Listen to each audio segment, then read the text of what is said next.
If you've clicked on this video, you most likely started your New Year's resolution 3 days ago and decided that this year is going to be my year and I'm going to change my entire life. But going into day 3, you've already abandoned your goal and your New Year's resolution just seems so hard to achieve.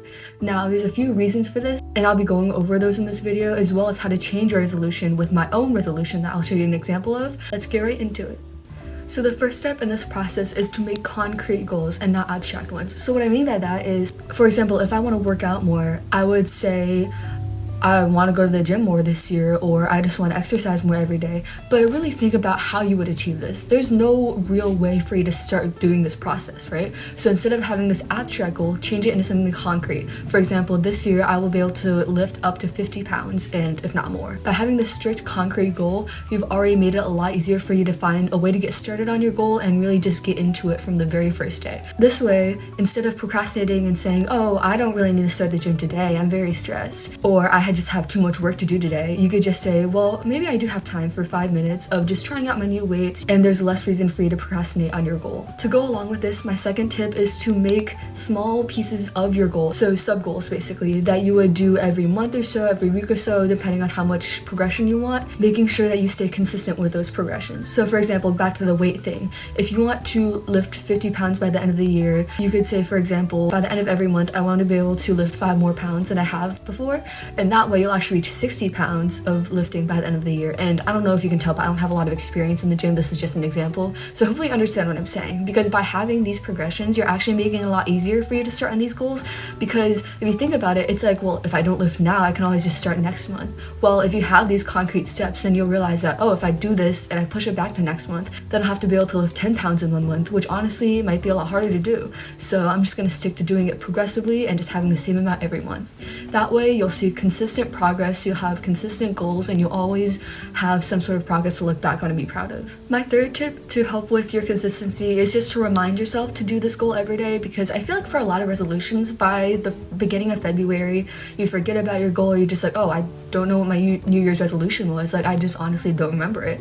Well, a good way to counteract this is to just write it down somewhere. Genuinely just write it down somewhere. For example, right in front of me on my wall as I'm recording is my huge bulletin board with a bunch of like awards and medals and whatnot that I put on there, and honestly that'd be a very good place to put my New Year's resolution. Just by having that written or on your computer somewhere, just have it, maybe even as your wallpaper, just have it somewhere where you look every day so that you can remind yourself every day that this goal is not going to go away by the second week of January, because a lot of New Year's resolutions are notorious for being over by the first 2 weeks of January. So instead of making this just a January kind of goal, make this a yearly goal that'll stretch into the end of December of this year. Building off of that, I have a good way for you to kind of make this easier for yourself if you're someone who struggles with commitment or struggles with forming habits.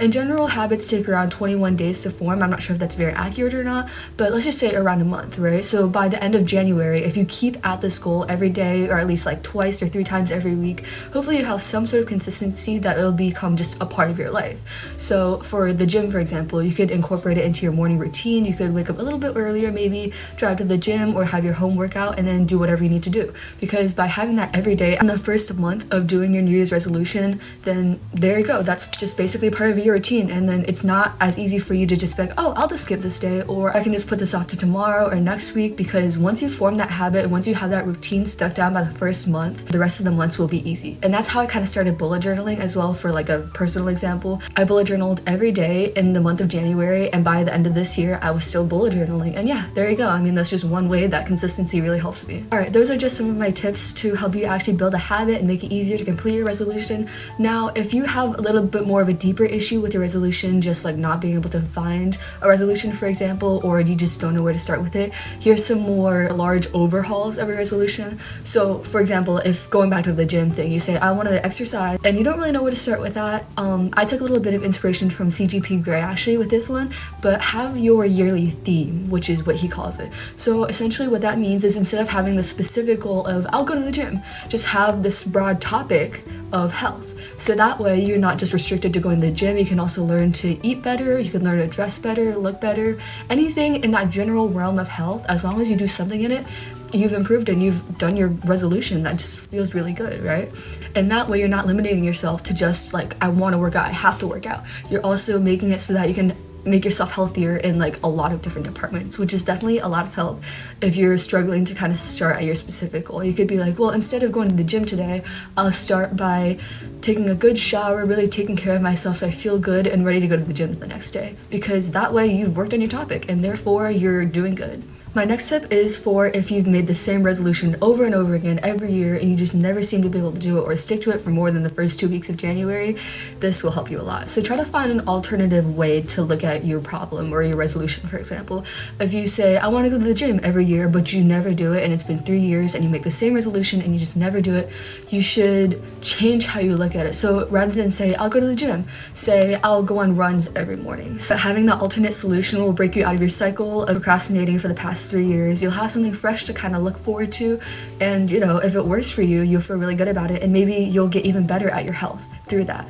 So by having this different solution to your original problem of getting fit, for example, and look at it from a different angle, and maybe you can achieve that goal better than you can achieve another goal in that same topic. And my last tip is to make sure that you genuinely actually really truly want to do your resolution. So for example, if you're genuinely unhealthy or you feel like you're unhealthy and you need to go to the gym, then yeah, go to the gym. By all means, have that be your resolution. But if you're just kind of bored, you don't really know what to do as your resolution, you're just like, I guess I'll go to the gym, then obviously you're not going to stick to it because your heart's not really in it. So really at the end of the year, do some serious reflecting, kind of write down how you feel, like what you like about yourself, what you want to work on about yourself, kind of look at a list of things that you want to work on and truly pick out something that you're interested in, because I know it's hard to work on yourself on the area you actually need to work on rather than just like BSing something and just saying you'll work on it. And it'll really help if you're truly focusing on something that you want to be better in or you want to improve for yourself in this year. Now I know I've been talking a lot in this video, and I want to show you a quick example of how I changed my personal New Year's resolution to be from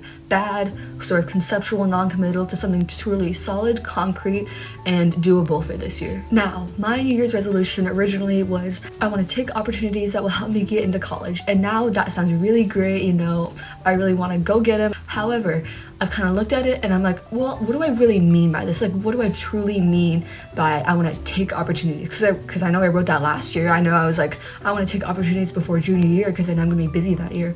Well, guess what happened? I took like maybe 2 opportunities maximum, and they weren't even like what I wanted. So after making the script for this video, I really looked at the tips that I had, like they're on my computer right now. I was looking at them, I was like, okay, I'm going to use these to kind of improve my resolution. So this is my updated resolution. I will apply for 5 scholarships and participate in 3 competitions related to graphic design or programming before the start of senior year. I will pace myself by limiting myself to 1 competition per month so I have a break in between, though the scholarships don't really require a break for me. And you can kind of see that the difference between those 2 resolutions are just stark, because first of all, the second one is a lot longer, but that's just because I had to put in more concrete, quantifiable ways to measure my opportunity taking, and also I specified how I want to progress through this. So my progression, I said, would be 1 competition per month because I want to like have a break and not be stressed out about those, but at the same time I also want to have like this consistent amount of competitions that I have. You can kind of see that just by quantifying how many things I truly want to do, for example the 5 scholarships and the 3 competitions, there's already a foreseeable way that I start like concocting my plan to really take these opportunities, and it gives me a little less stress knowing that I've already planned out what I need to do in order to be ready, and that means I just don't have any more stress. I just have to work on these, work hard. But yeah, I really hope you guys enjoyed this video. If you found it helpful at all, don't forget to like and subscribe, do all that stuff. Do tell me if you want more of these advice videos. I hope you guys enjoyed, and I'll see you guys in the next one. Goodbye!